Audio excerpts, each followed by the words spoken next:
வணக்கம், வாழ்க வளமுடன்.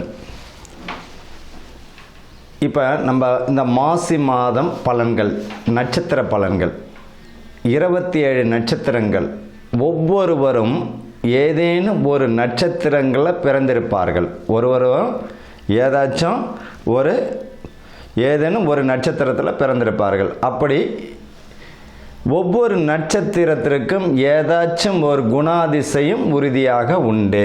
ஏதாச்சும் ஒரு குணாதிசயம் இருக்கும். 27 நட்சத்திரக்காரர்களுக்கு ஏதோ ஒரு வித்தியாசம் இருக்கும்.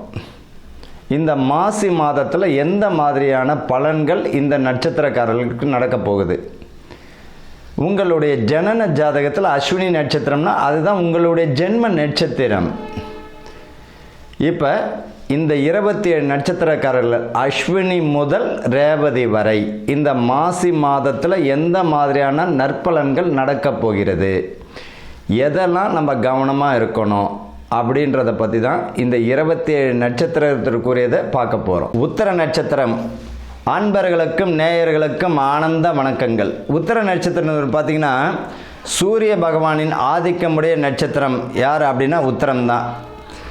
சுவாமி ஐயப்பன் பிறந்த நட்சத்திரம் உத்திரம்.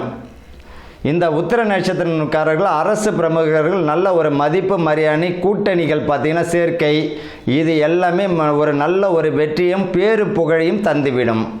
கூட்டணி சேர்க்குறாங்க இல்லையா, பல கட்சிகள் கூட்டணி சேர்க்கும் போது இந்த உத்திர நட்சத்திரத்தில் பிறந்தவர்களுக்கு பேரு புகழும் நல்லா தந்துடும். அதில் முழு வெற்றியும் தருவதற்கு வாய்ப்புகள் உண்டு. என்ன அப்படின்னா கூட இருக்கிறவங்களே பார்த்திங்கன்னா இவங்களுக்கு குழி பறிப்பதற்கும் வாய்ப்புகள் தரும். அதை கொஞ்சம் கவனமாக பார்த்துக்கணும். சுய தொழில் செய்பவங்க கூட்டாளிகளிடமே கருத்து வேறுபாடு விலகும். அவர் விலகிடுவார். ஏதாவது கருத்து வேறுபாடு இருந்தாலும் அந்த கூட்டாளி விலகுவார். இவர் நிலைத்து நிற்பதற்கு வாய்ப்புகள் உண்டு. புதிய கூட்டாளி சேர்ந்து அதனால் பாராட்டு பெறுவதற்கு வாய்ப்புகள் தரும். செல்வ வளம் பெருகும். வாழ்க்கையில் ஒரு மகிழ்ச்சியான சூழ்நிலை தந்துவிடும். குடும்ப உறுப்பினர்களிடையே விட்டு கொடுத்து போனாலே போதும். இவர்களை பொறுத்த வரைக்கும் தலைமை பண்பு அதிகமாக கிடைக்கக்கூடிய வாய்ப்புகள் உண்டு. ஆக மொத்தத்தில் பார்த்திங்கன்னா இந்த உத்திர நட்சத்திரக்காரர்கள் மாசி மாதத்தில் மிக அற்புதமான ஒரு மாதமாக இருக்கும். வாழ்த்துக்கள், வாழ்க வளமுடன்.